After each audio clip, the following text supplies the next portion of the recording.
Hola chicos, ¿qué tal? Soy la profesora Laura de Ciencias y espero que cada uno de ustedes se encuentre muy bien junto a su familia. Yo aquí desde mi casa, igual que ustedes, cuidándome y protegiéndome en forma muy responsable porque de esa manera cuido a los míos y a todos los que me rodean.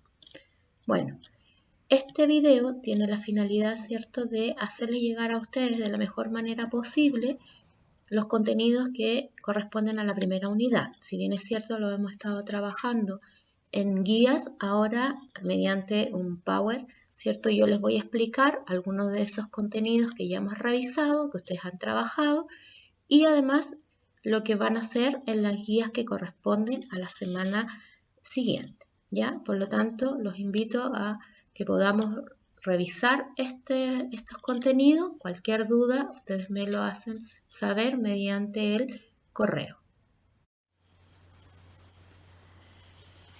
Bien, chicos, ahora para dar inicio, continuar, ¿cierto?, con esta unidad que es la unidad de reacciones ácido-base, pero que en esta clase vamos a ver la fuerza relativa de los ácidos y las bases. El objetivo de aprendizaje es comprender y analizar la fortaleza de un ácido y una base a partir de valores de constantes de acidez y basicidad. Las habilidades son comprender y analizar, y la actitud de esforzarse y perseverar en el trabajo personal.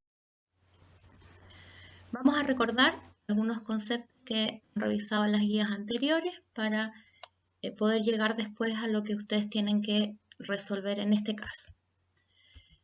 Primero vamos a ver qué son los ácidos. Dice que los ácidos tienen un sabor cítrico, agrio. Ellos reaccionan con algunos metales y cuando lo hacen desprenden hidrógeno gaseoso. No reaccionan con grasas y materia orgánica. Y no cambian de color con la fenolftaleína. La fenolftaleína es un indicador, ¿cierto?, para reconocer un ácido o una base. Es incolor, por lo tanto, en los ácidos no tiene ninguna variación. Las bases, por su parte, son de un sabor amargo, no reaccionan con algunos metales, pero sí lo hacen con las grasas y la materia orgánica. Y en el caso del indicador, este era incoloro, cambia a fucsia. Por lo tanto, cada vez que yo le agregue fenolftaleína a una solución, si se pone fucsia, significa que estoy en presencia de una base. También vamos a recordar las teorías ácido-base. Recuerden que son tres. Primero está Arrhenius. Para Arrhenius, ¿cierto?, un ácido es una sustancia que en disolución acuosa libera iones hidrógenos H+ o protones, ¿ya? Aquí lo vemos en este esquema. El ácido, ¿cierto?, cuando está en disolución acuosa, es decir, en agua, va a desprender un protón, ¿cierto?, en este caso, más la parte aniónica. Recuerden que la parte aniónica es porque aceptó electrones, por eso queda como anión, ¿ya?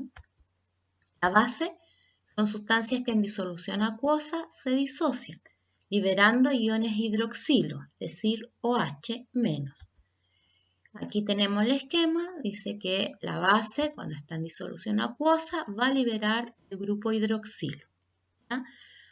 Ahora, aquí es importante esta teoría porque existen bases, y es por una de las razones por las cuales se refutó, es que hay bases que no necesariamente tienen o liberan el grupo hidroxilo. Por ejemplo, el amoníaco, el NH3, es una base, tiene todas las características de una base, sin embargo no tiene el grupo OH, ¿ya? Las bases para Arrhenius eran solamente aquellas que tenían el grupo hidroxilo, es decir, aquellos que son hidróxidos. De un ácido a una base, según Lewis, vamos a hablar que los ácidos también se llaman electrófilos porque aceptan electrones. Las bases se llaman nucleófilos porque ceden electrones.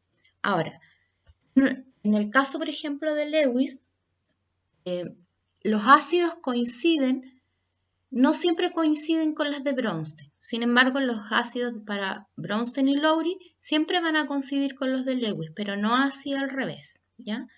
Ahora vamos a continuar. Otra cosa importante es la autoionización del agua, ¿ya? significa la autoionización del agua, que dos moléculas de agua reaccionan entre sí y una de ellas le entrega, ¿cierto?, un hidrógeno a la otra. De esa manera se convierte en el ion hidronio, que es el H3O positivo, que aceptó uno más, y el grupo hidroxilo, porque quedó solo el hidrógeno y el oxígeno de la otra agua, ¿ya? Esta es una reacción, un proceso de equilibrio, por lo tanto lo podemos expresar a través de una constante. Si ustedes se fijan ahí, se está equilibrando. ¿Cómo lo expresamos? En este caso, por ejemplo, el agua, en primera parte, se convierte en un ácido, o sea, es un ácido y la base también pasa a ser agua, ¿ya? Como uno cede, el otro acepta, se dice, ¿cierto?, que también el agua puede ser una molécula anfótera. ¿Qué significa que sea anfótera? Puede actuar como ácido o como base según con quién esté actuando, ¿ya? Esa propiedad es muy importante en el agua porque si yo lo tengo con un ácido, ella se va a comportar como base. Si la tengo como base, se va a comportar como ácido, ¿ya? Y como está en equilibrio, y toda constante de equilibrio siempre van a ser el producto de los productos, ¿ya?, partido por el producto de los reactantes, ¿ya? En este caso, por ejemplo, si observamos la ecuación, aquí arriba tenemos el grupo hidroxilo, ¿ya?, y tenemos el grupo, o sea, el ion hidronio, el H3O. El producto de esas va arriba y el producto del agua y el agua que está en los reactantes va abajo.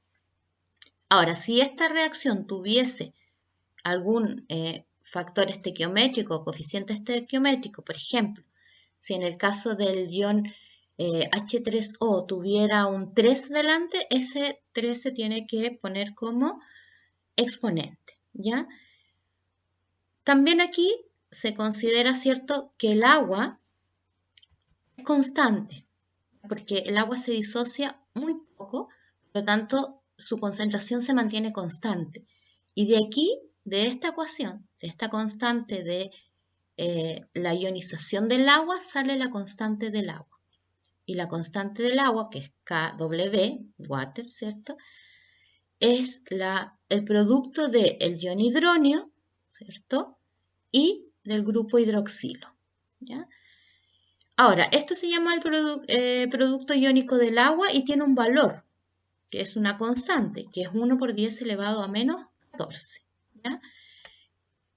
¿Qué pasa con esto? Que cuando yo tengo los iones en igual cantidad, es decir, tengo la misma cantidad del ion hidronio y la misma cantidad del grupo hidroxilo, significa que la solución está neutra. Por el contrario, si yo tengo más cantidad del ion hidronio y menos del OH, estamos hablando de una sustancia que es ácida. Y al revés, cuando tengo mayor cantidad de grupos hidroxilo que de H3O más, significa que estamos hablando de una solución básica, ¿ya?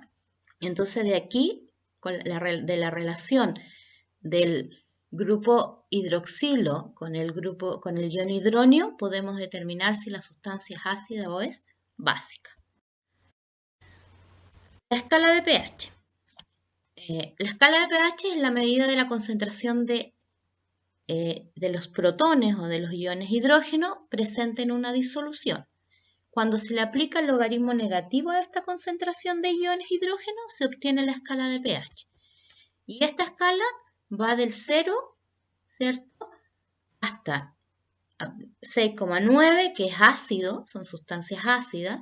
El 7 es la sustancia neutra y de 7,1 hasta 14 es la sustancia básica, ¿ya? O álcalis también se llaman. Aquí también esta tabla muestra las concentraciones de los iones hidrógeno y del ion hidroxilo. Por ejemplo, si yo tengo una concentración de iones hidrógeno de 10 elevado a menos 2, significa que su pH es 2, ¿ya? Aquí hay otra imagen donde muestra también la escala de pH con algunas sustancias, ¿cierto?, de uso cotidiano, como por ejemplo, podemos hablar del vinagre, que es ácido, el jugo de limón, ¿cierto?, el ácido de las baterías. tenemos el café, la orina, y el agua destilada es neutra. De ahí, por ejemplo, el agua de mar, la pasta dental, la leche magnesia, todos esos son básicos, ¿ya? Para determinar, ¿cierto? Cálculos de pH, de concentración de iones hidroxilo, de iones hidrógeno, están estas fórmulas. Dice que cuando yo quiero conocer, ¿cierto? Por ejemplo, me dan el pH, me dicen que la solución tiene un pH igual a 5. Para yo conocer cuál es la concentración de este ion hidrógeno, tengo que poner la base 10 y elevarlo al menos pH. Por lo tanto, si el pH era 5, su concentración es 10 elevado a menos 5. Lo mismo pasa con el grupo hidroxilo. Si me dicen que su pH es 12, significa que la concentración de grupo hidroxilo es 1 por 10 elevado a menos 12. ¿Ya? La otra relación, bueno, es el pH con menos el logaritmo de la concentración de protones. Por lo tanto, el pOH es menos el logaritmo de la concentración de OH. Y aquí nuevamente tenemos la constante del agua, que decíamos que es la concentración de protones por la concentración de hidroxilo, y que esto equivale a 1 por 10 elevado a menos 14.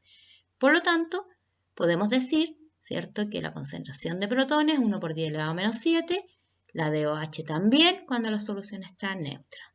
Si no, si tengo más de esto, va a estar ácido, si tengo más del hidroxilo, va a estar básico. Y la última es pH más pOH es igual a 14. Esta también viene de acá de la constante del agua. Como la constante del agua es 1 por 10 elevado a menos 14, cuando yo tengo el pH más el pOH también va a ser igual a 14. Los otros son los indicadores ácido-base. Los indicadores ácido-base son sustancias coloridas, capaces de existir en forma de ácido o en forma de base con diferentes colores, ¿ya? Acá hay indicadores que, digamos, se usan a nivel de laboratorio. Está, por ejemplo, la fenolftaleína, que antes veíamos que en solución ácida era incolora y en solución básica era fucsia, ¿ya? Pero también hay otros que nosotros podemos usar, que caseros, digamos, las flores que tienen colores muy vivos, los arándanos, por ejemplo, si yo extraigo el jugo o la pulpa y lo extraigo todo, puedo usarlo como indicador. También el col morado, cierto que uno hace en forma casera. Y eso significa que van a actuar de un color, o sea, van a tener un color determinado según si es ácido o según si es base. Bueno, ahora yo los invito a trabajar en la guía que les va a llegar, ¿cierto? En la página 176 hasta la 179 del texto. También pueden utilizar los links entregados, pero las actividades son las siguientes. Primero van a completar la siguiente tabla con la información que pide acá. Por ejemplo, pide la definición y ejemplo de cuándo es un ácido fuerte, cuándo un ácido es débil, o cuándo una base es fuerte, cuándo una base es débil. ¿Ya? Esa es la primera pregunta. Después dice, considerando que un ácido forma una base conjugada, según Brownstein y Lowry, y una base forma un ácido conjugado, tienen que explicar cómo se comportan en relación a la capacidad de ceder o aceptar protones. Es decir, cuál es la sustancia que cede, cuál es la que acepta, cuál se convierte en un ácido conjugado o una base conjugada, ¿ya? La otra dice cuál es el criterio teórico para distinguir la fuerza de un ácido, ¿ya? Ahí tienen que ver que hay una fórmula, ¿cierto?, para que yo puedo utilizar para saber, que también tenía que ver con la concentración de protones, para ver si un ácido es fuerte o es débil, ¿ya? Explica cuál es la diferencia entre la constante de acidez y la constante de basicidad. Ya vimos que las constantes son los productos, el producto de los productos partido por el producto de los reactantes, considerando que si tienen factores estequiométricos los tengo que elevar a ellos, ¿ya? Entonces, según cómo se diferencian estas constantes. Sugerencias: pueden disociar un ácido, separarlo, por lo tanto el producto que obtengan va arriba y los reactantes van abajo y van a ver ahí la relación que existe entre un ácido y una base. La otra dice, explica qué es el porcentaje de ionización, cuál es su importancia y cómo se calcula. También acá hay una fórmula, ¿cierto?, que me va a indicar, también relacionado con los protones, ¿cierto?, o los iones hidrógeno, y aplicar esa fórmula que me va a indicar que es muy simple, ¿ya? Entonces, los invito, ¿cierto?, a que también envíen sus guías al correo que está adjunto. Recuerden que esta vez las tienen que enviar sí o sí y que sea ojalá en las fechas indicadas. Si tienen alguna duda, alguna consulta, pueden hacerla al correo o por otro medio, ¿ya? Espero que se sigan cuidando, ¿cierto?, que estén bien junto a su familia y gracias por su atención y nos vemos en la próxima clase.